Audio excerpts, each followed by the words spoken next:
Welcome to The Making of a Nation, American History in VOA Special English. The most difficult national problem facing the administration of President Franklin Pierce was the situation in Kansas. The territory struggled with the issue of slavery. Pro-slavery settlers elected a representative to Congress. Then, they won a majority of seats in the territorial legislature. An investigation found that people from the neighboring state of Missouri had voted in the elections illegally, yet the results were accepted. The new Kansas lawmakers did not like the territorial governor. They demanded that President Pierce dismiss him. Pierce agreed. This week on our series, Ray Freeman and Steve Ember continue the story of the presidency of Franklin Pierce, and they talk about the presidential election of 1856.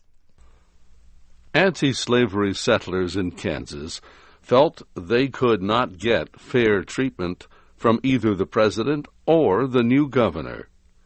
So they took an extreme step. They formed their own government in opposition to the elected government of the territory. Their political group was known as the Free State Party. Party members wrote their own constitution and chose their own governor. President Pierce said the actions of the Free State Party seemed revolutionary. He warned against violence. He said if party members attacked any officials or property of the territory or the federal government, party leaders should be charged with treason. The president gave the pro-slavery governor of Kansas control of troops at 2 army bases in the territory. Many people feared that the governor would use the troops to arrest the leaders of the Free State government. Fighting between the two sides almost began when a Free State man was killed by a pro-slavery man. Free State settlers gathered in the town of Lawrence and organized a defense force. At the same time, hundreds of pro-slavery men crossed the border from Missouri. They planned to go to Lawrence and burn it to the ground. The pro-slavery governor and the Free State governor agreed to hold an emergency meeting. They negotiated a settlement, and the men on both sides went home. The truce did not last long. In the weeks that followed, a number of attempts were made to stop or arrest the leaders of the Free State government. Pro-slavery officials urged private citizens to help.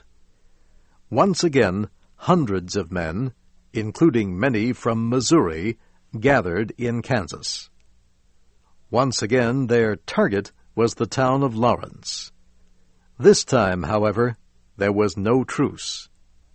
The pro-slavery mob attacked and burned several buildings. A number of people were killed. The violence might have ended quickly, but one of the men defending the town believed that the battle against the forces of slavery must continue, and he believed that God had chosen him to lead it.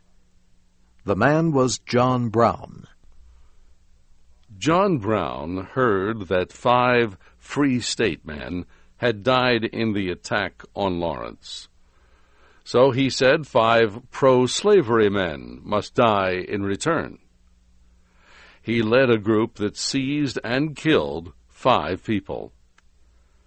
The civil disorder in Kansas continued.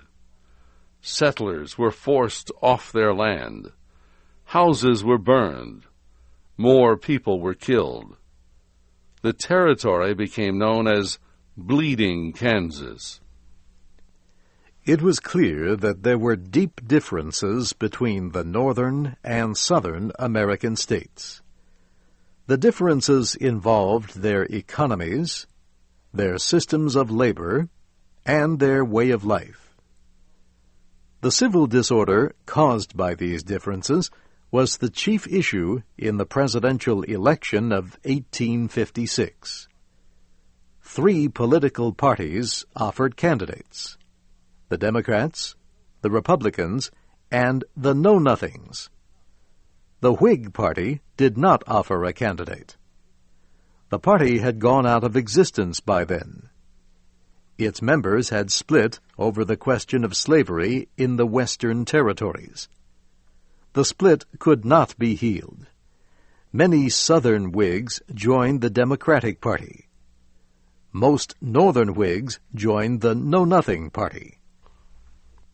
The Know-Nothing Party began as a secret anti-immigrant organization. It feared that too many people from other countries were coming to live in the United States. Members did not want to admit that they belonged to the group. When asked, they said, "I know nothing." And that is how the organization got its name.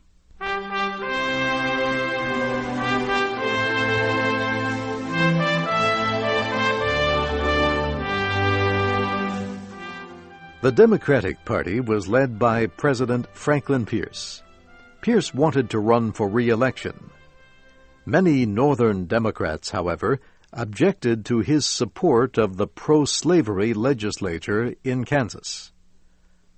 Other Democrats did not think he was the strongest candidate.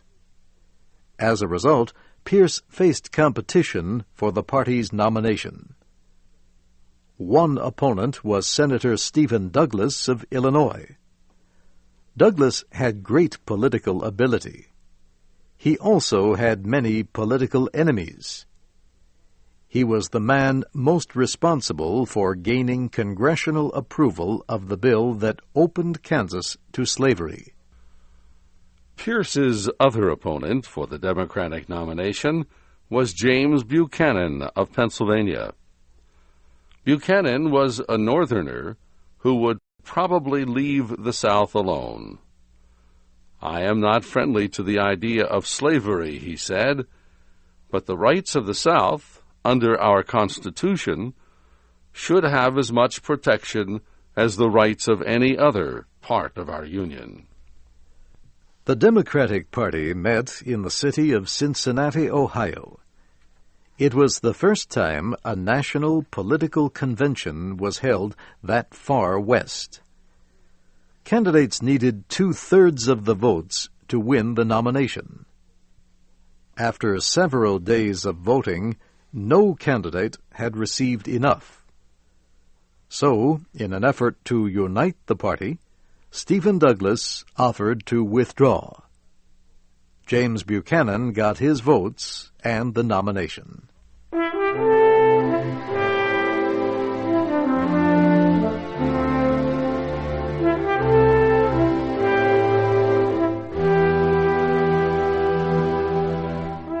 The Republican Party was a new political party. Its members opposed slavery for either moral or economic reasons. Many Republicans were abolitionists. They wanted to ban slavery everywhere in the United States. The majority of Republicans, however, were not abolitionists. They had no interest in ending slave labor in the South. They simply did not want slavery to spread to other areas. The Republican Party held its presidential nominating convention in Philadelphia. For months, party members had spoken of just one man. He was John Fremont.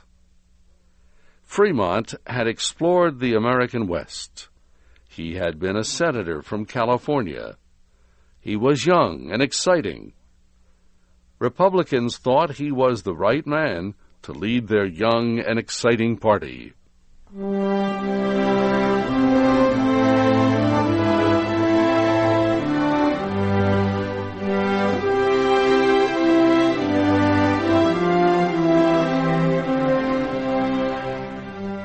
The The Know-Nothing Party had a divided nominating convention.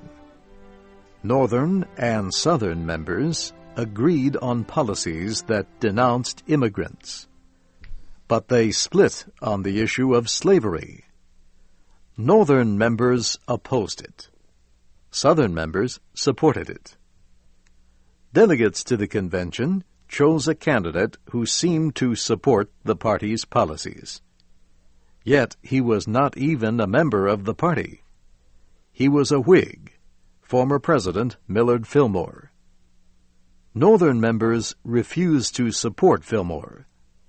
They broke away from the Know-Nothing Party and supported the Republican candidate, John Fremont. Fremont could not expect to win any votes in the slave states of the South. He would have to get all of his support in the North.